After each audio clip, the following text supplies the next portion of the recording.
जय श्री राधा रानी सरकार की, जय श्री कृष्ण भगवान की, जय माघ मास महत्म की। मंदिर श्री बंसी वाले महात्मा यूट्यूब चैनल की ओर से हम आप सभी भक्तों का हार्दिक अभिनंदन करते हैं।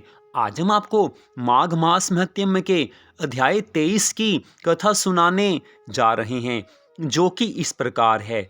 बोल श्री राधा कृष्ण भगवान की जय, बोल माघ मास महत्म की जय। पिशाच आगे कहने लगा है कि हे मुनिवर, केरल देश का ब्राह्मण किस प्रकार मुक्त हुआ, किस तरह से उसकी मुक्ति हुई, ये कथा विस्तार पूर्वक सुनाने की कृपा कीजिए। देवधूति ब्राह्मण कहने लगे हैं कि केरल देश में वासु नाम वाला एक वेद पारंगत ब्राह्मण था। उसके बंधुओं ने उसकी भूमि छीन ली, जिससे वह निर्धन और दुखी होकर अपनी जन्म भूमि त्याग कर देश देश में घूमता हुआ किसी व्याधिग्रस्त होकर मृत्यु को प्राप्त हो गया। उसका कोई सगा संबंधी नहीं होने के कारण उसकी अधर्म वैदिक क्रिया नहीं हुई और ना ही उसकी दाह क्रिया हुई है। इस प्रकार क्रिया के लोप से वह निर्जन वन में प्रेत होकर चिरकाल तक फिरता रहा। शीत ताप भूख प्यास के दुख से हाहाकार करता हुआ वह नगन शरीर रोता फिरता था, बहुत दुख उठा रहा था। एक संसारिक मनुष्य दुखी हो तो वो अपने दुख को दूर करने का कोई प्रयास करता है, उस प्रयास से उसके दुख दूर हो सकते हैं, लेकिन एक प्रेत अपने दुख को दूर नहीं कर सकता। इसलिए शास्त्रों में बारंबार आता है कि जब तक मनुष्य का जीवन है तभी तक धर्म के मार्ग पर चला जा सकता है, तभी तक भगवान की भक्ति की जा सकती है, तभी तक भगवान को प्रसन्न किया जा सकता है। लेकिन जैसे ही मनुष्य जीवन का अंत होता है, उसके पश्चात धर्म कार्य करने का कोई भी अधिकार नहीं रहता। तो वो प्रेत बड़े दुखी मन से चारों ओर घूमता रहता था। उसको कहीं सद्गति नहीं मिली, उसे कहीं भी सद्गति नहीं दिखाई देती थी। सर्वथा दान ना देने से वह अपने कर्म रहित था। इतनी कथा सुनाकर लोमश ऋषि जी महाराज कहने लगे हैं कि प्रेत यह वचन सुनकर कहने लगा कि मेरे ऐसा होने का कारण सुनो। मैंने कभी ब्राह्मणों को दान नहीं दिया, अत्यंत लोभी, क्रियाहीन, दूसरे के अन्न से पलने वाला और अकेला मिठाई खाने वाला था। मैंने कभी किसी को भिक्षा नहीं दी और ना ही मैं दूसरे के दुख से कभी दुखी हुआ। कभी भी मैंने प्यासे प्राणियों को जल नहीं पिलाया। मैंने कभी छाता जूता दान नहीं किया और ना ही किसी को जल का पात्र दिया है। न औषधियों से किसी की सेवा की है। किसी अतिथि को ठहराकर मैंने उसका सत्कार नहीं किया। अंधे, वृद्ध, अनाथ और दीनों को मैंने कभी अन्न से संतुष्ट नहीं किया। मैंने कभी किसी को रोग मुक्त नहीं किया और कभी भी ब्राह्मणों को दान नहीं दिया, ना कभी अग्नि में हवन किया। मैंने वैशाख आदि मास में कभी भी किसी को शीतल जल नहीं पिलाया और ना ही मैंने वट या पीपल का कभी वृक्ष लगाया। ना मैंने किसी प्राणी को बंधन से छुड़ाया। कभी कोई व्रत करके शरीर को नहीं सुखाया। कभी मैंने भगवान की कथा नहीं सुनी। कभी मैंने देवताओं के दर्शन के लिए तीर्थ यात्रा नहीं की। कभी मैंने सत्संग नहीं किया। कभी मैंने भगवान के सच्चे भक्तों का संग नहीं किया, जिन धर्म कार्यों को करने से भगवान की प्राप्ति होती है, सद्गति होती है, मनुष्य भवसागर से पार होता है। ऐसे धर्म कार्य मैंने पूर्व जन्म में कभी नहीं किए। पूर्व जन्म के पापों के कारण ही मेरी है गति हुई। इस वन में व्याघ्र, भेड़िए से बचा हुआ मांस तथा जंतुओं के खाने से गिरे हुए फल, वृक्षों पर लगे हुए सुंदर फल तथा झरने का सुंदर जल सब कुछ मिलता है, परंतु देव इच्छा से मैं कुछ भी नहीं खा सकता।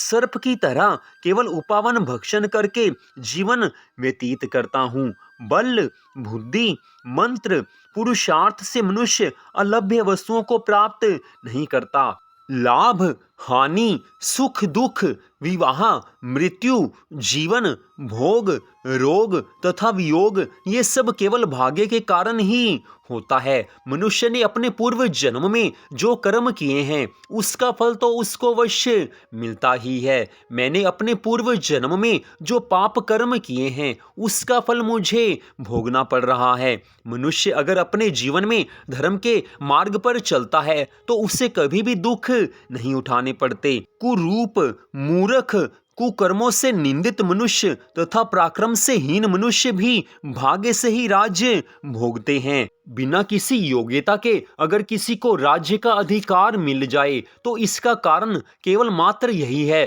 कि उसने अपने पूर्व जन्म में अच्छे कर्म किए होंगे। पूर्व जन्म के अच्छे कर्मों के कारण ही इस जन्म में बिना किसी योग्यता के राज्य का अधिकार मिलता है। मनुष्य अगर पूर्व जन्म में बुरे कर्म करता है तो उसका फल उसे अगले जीवन में जरूर मिलता है। पर्वत पर भी बलवान राक्षस और पिशाच रहते हैं, जिनमें से कभी कभी कोई कोई कहीं कहीं वन में फिरते हुए अपने कर्म के अनुसार अन्न और जल प्राप्त करते हैं, परंतु आपको उनका भय नहीं होना चाहिए, क्योंकि धर्मात्मा पुरुषों की उनकी पवित्रता ही रक्षा करती है। ग्रह, नक्षत्र, देवता सर्वथा धर्मात्माओं की रक्षा करते हैं। यह पिशाच आप जैसे भक्त की तरफ आंख उठाकर भी नहीं देख सकते।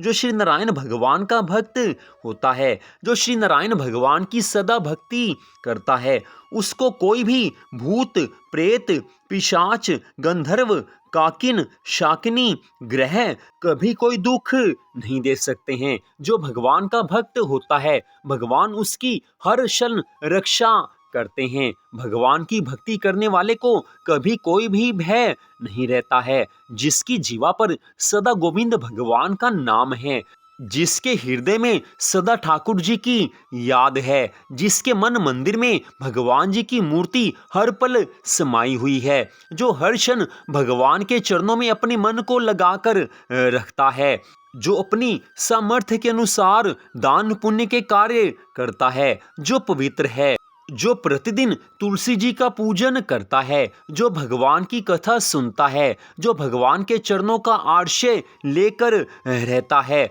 उसको कभी भी किसी का भय नहीं हो सकता। भय केवल उसी मनुष्य को होता है जिसने अपने पूर्व जन्म में पाप कर्म किए हैं और इस जन्म में पाप कर्म किए हैं। जो भगवान के चरणों में सदा मन लगाकर रखता है, उसको कोई भी प्राणी नहीं सता सकता। मनुष्य के अच्छे कर्मों के फल स्वरूप भगवान उस पर कृपा करते हैं, और जिसकी भगवान सदा रक्षा करते हैं उसका कोई भी बाल बांका नहीं कर सकता। शास्त्रों में बारंबार बताया गया है कि जिन्होंने अपने जीवन को भगवान के चरणों में समर्पित किया है, जिन्होंने माता पिता भाई बंधु की ममता को त्याग कर भगवान को अपना सर्वस्व माना है, जिन्होंने संसार से बढ़कर ठाकुर जी से प्रेम किया है, ऐसे अपने भक्तों की भगवान हर क्षण रक्षा करते हैं।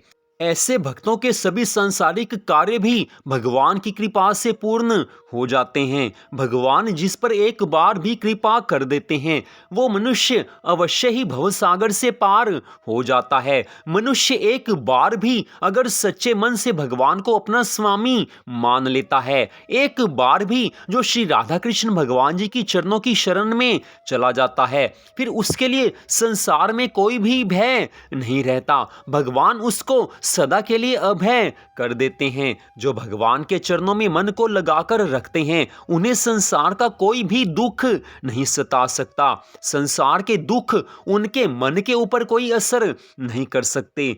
आज वो प्रेत देवधूति ब्राह्मण से आगे कहने लगा है कि हे ब्राह्मण देव, इस प्रकार अपने पाप कर्मों का फल भोगता हुआ मैं यहाँ पर रहता हूँ। जो दुख मुझे प्राप्त हुआ है वो सब कुछ मेरे पाप कर्मों के कारण ही प्राप्त हुआ है। ऐसा सोचकर मैं शोक नहीं करता। एक बार मैं ज्वालिनी नदी के किनारे पर गया था।